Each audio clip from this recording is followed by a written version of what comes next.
Ya, saya ini untuk saat ini kubu elit pusat memang panik. Pertanda adanya di dalam keamiran, lingkaran keamiran. Bismillahirrahmanirrahim. Assalamualaikum warahmatullahi wabarakatuh. Selamat berjumpa kembali segenap sahabat Heril Anas TV di mana saja Anda berada. Semoga tetap dalam liputan kebahagiaan, balutan kesehatan dan kesejahteraan, serta dalam lingkaran hidayah dan taufik dari Allah Subhanahu wa Ta'ala. Kali ini Heril Anas TV akan mengajak sahabat semua berkunjung ke Kabupaten Jombang, Provinsi Jawa Timur, wilayah yang dikenal memiliki tradisi pendidikan Islam yang masih sangat kental di negeri kita tercinta ini. Dibuktikan dengan banyaknya pondok pesantren di Jawa Timur tersebut. Tujuan kita adalah Desa Gading Mangu, Perak, Jombang. Di desa ini kita akan menengok pondok pesantren Gading Mangu, sebuah pondok milik keamiran Islam Jamaah yang menurut catatan telah beroperasi sejak tahun 1952. Nah, di sini kita akan mengintip sedikit apa-apa saja yang terbitolahkan di balik tembok pagar pondok pesantren milik keamiran Jokam Islam Jamaah LDII tersebut. Benarkah keamiran Islam Jamaah bermula dari pondok pesantren ini? Benarkah pondok Gading Mangu ini sebagai tolak ukur maju berkembang serta mundurnya Jamaah Jokam LDII? Mari kita telusuri bersama-sama.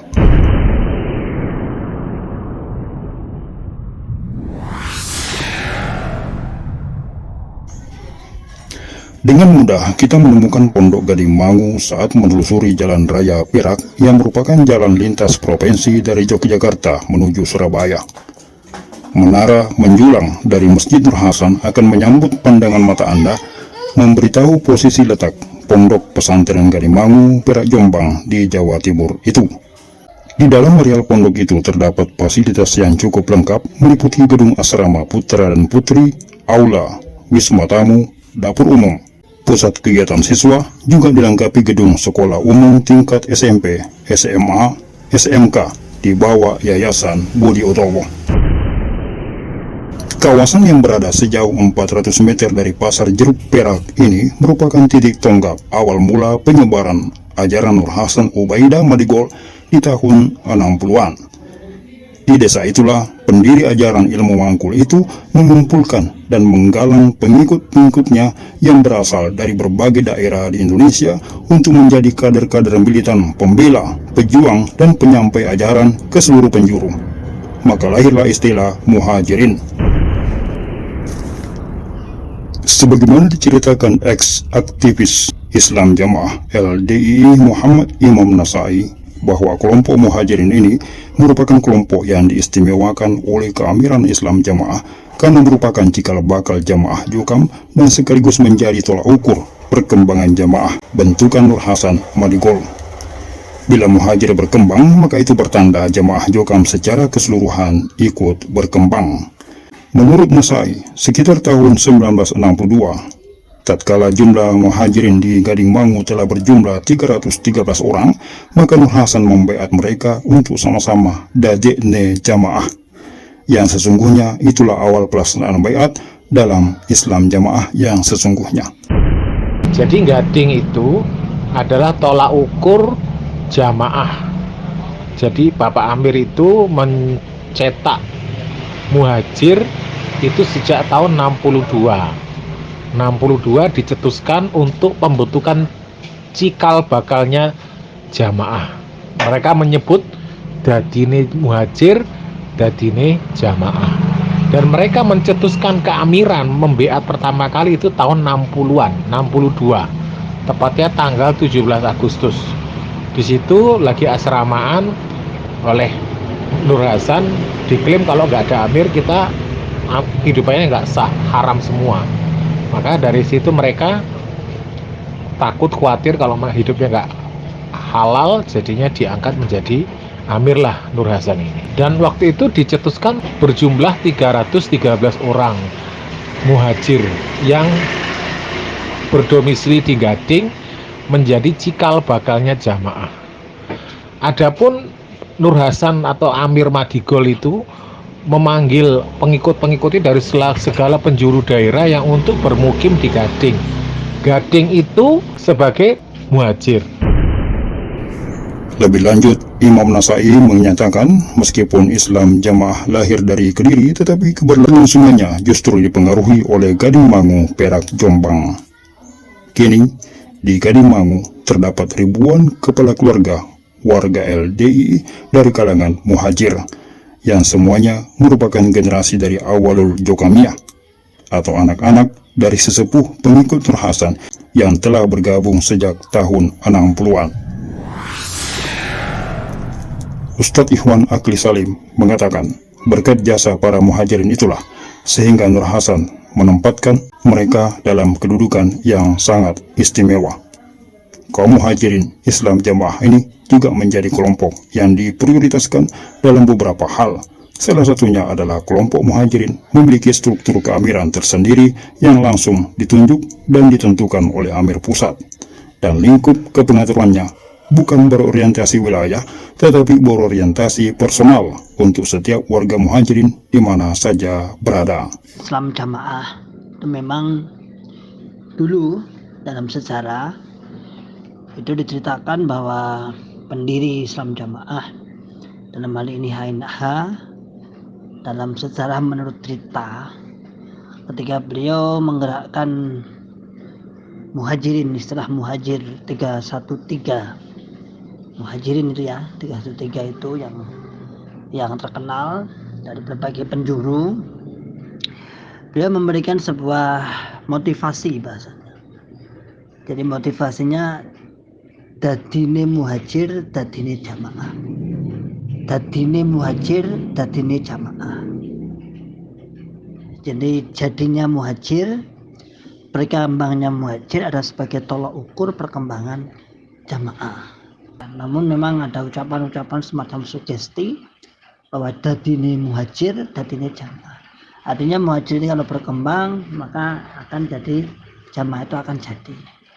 Dan muhajir ini berkembang sampai kemana-mana. Artinya anak turunnya sampai sekarang itu juga dikategorikan nasab muhajir. Misalnya ada sampean muhajir, sampean bapak sampean muhajir, lalu sampean ke Jakarta, sampean menikah di sana, nanti sampean dianggap juga muhajir.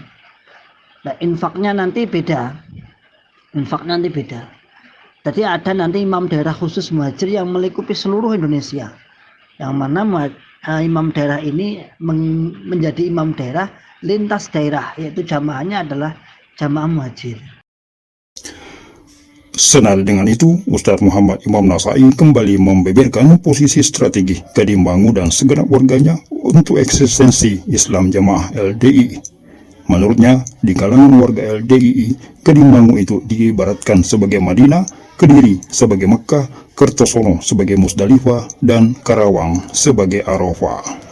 Itu umpama orang muhajir entah laki atau perempuan menikah dengan non muhajir, maka secara otomatis muhajirlah yang lebih dominan. Jadi dia harus gabung ke muhajir. Bahkan persenan keimaman itu, sistem muhajir itu lebih diistimewakan. Ibaratnya kayak daerah istimewa lah, seperti kayak Jogja itu loh, daerah istimewa. Jadi tidak ada pemilihan itu langsung ditunjuk oleh amirnya. Itu sama muhajir juga begitu. Jadi sistemnya sistem monarki. Dulu dipimpin oleh Pak Ridwan era Madigol. Setelah Pak Ridwan meninggal, diganti anaknya. Pak Ridwan itu lurahnya Gading dulu. Diganti anaknya bernama Pak Ihsan. Pak Ihsan meninggal, sekarang diganti Pak Sofyan Jawahari. Jadi kayak dinasti, turun-temurun, jadi nggak bisa keluar dari dinasti itu. Jadi gitu Ahi.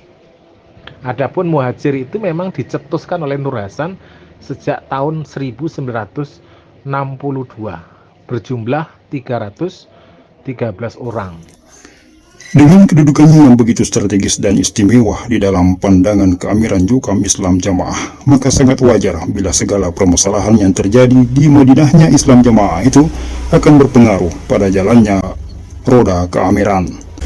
Tingginya gelombang hijrah yang terjadi di sejumlah daerah nampaknya ikut menggetarkan daerah istimewa tersebut. Jumlah warga muhajirin bunglon yang makin tinggi dan bertambah dari hari ke hari adalah hal yang sangat mencemaskan keamiran Jukam LDII saat ini. Sumber Hairil Anas TV menyebutkan terjadinya krisis kepercayaan dari warga LDII di Kalimangu terhadap kehamilan Jokam merupakan imbas dari berbagai kasus yang membelit di lingkungan internal kalangan mereka sendiri. Iya, betul sekali. Yang saya tahu seperti itu karena itu dulu gini, bapak saya itu kan juga itu termasuk yang awal. Soekarjo itu kayaknya baru 3 orang. Kalau cerita versi bapak saya itu baru 3 orang. Beat itu bukan tahun 41, tapi tahun 60. Begitu ceritanya. Jadi kalau Gading Mang itu sangat penting, iya. Satu, memang banyakan penginsap di awal-awal tahun-tahun itu memang banyakan di Gading, jadi muhajir. Terus termasuk orang-orang yang mungkin di suatu tempat itu mungkin kurang nyaman, kurang damai, kurang aman, maka diupayakan untuk pindah ke Gading. Dan cerita-cerita tentang karangan di Jamaah itu memang banyak. Sudah ahlinya ahli kalau Jamaah mengarang-arang itu. Kira-kira seperti itu yang saya ingat betul, menjadi pupuk untuk meyakinkan diri saya pribadi kalau Jamaah ini banyak dustanya, banyak bohongnya, untuk keyakinan pribadi pada waktu itu.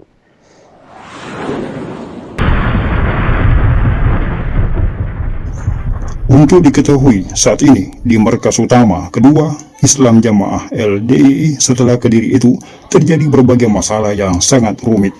Selain persoalan tingginya gelombang hijrah dan makin banyaknya jumlah bunglon, keamiran Islam Jamaah LDII juga dipusingkan dengan sengkarut-marut persoalan yang seakan tak kunjung usai. Saling sikut di antara pengurus, blok-blokan di antara warga, hingga kasus korupsi dan penggelapan dana yayasan menjadi salah satu di antaranya. Tahun 2020 lalu, terungkap adanya penyelewengan dana BOS untuk SMK Budi Utomo sebesar 3 miliar rupiah lebih. Oknum pengurus yayasan dibantu sejumlah staf diduga melakukan markup anggaran terhadap sejumlah pos kegiatan selama masa pandemi COVID-19 di tahun 2020. Dugaan markup tersebut terjadi karena adanya sejumlah kejanggalan terhadap pembiayaan sejumlah komponen dengan alasan pandemi. Kini, persoalan yang terjadi di Kalimangu, Perak, Jombang itu semakin hari semakin sengkarut. Itu juga semakin membuat keamiran cemberut, mengakibatkan situasi makin kusut dan semrawut. Mungkinkah itu pertanda makin dekat jarak menuju semaput? Untuk menemukan jawabannya, maka mari kita nikmati dan ikuti episode demi episode dengan runut.